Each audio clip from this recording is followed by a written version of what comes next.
过来消息来看，桃园铁路地下化并订单，交通部是规划讲火车会对新公路二段8项的滨高道附近离开地下，所以这滨高道就会封起来。也毋过地方是真反弹，民代嘛真烦恼，因讲附近本地就真塞车路，恐惊未来会阁愈塞车，所以要求地下化的工程一定要过第66线才会当出土。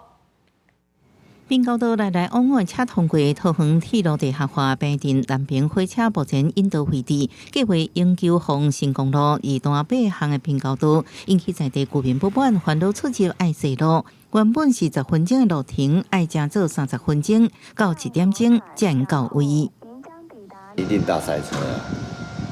那没有路啊，那你这边封闭来讲，它66也要封闭啊。那你就要到中丰路再要回来。那你也是跟我们永远封到，我告诉我们，在这一个村庄的人就会挡到火车路上面挡的。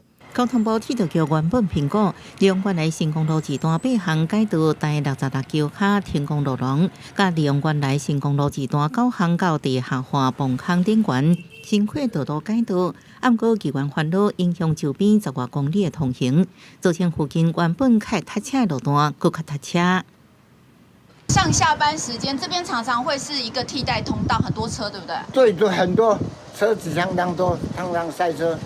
目前66就已经非常的塞车，非常的严重。那未来如果平交道再来封闭的话，永久的封闭的话，也会造成更加的堵塞的问题。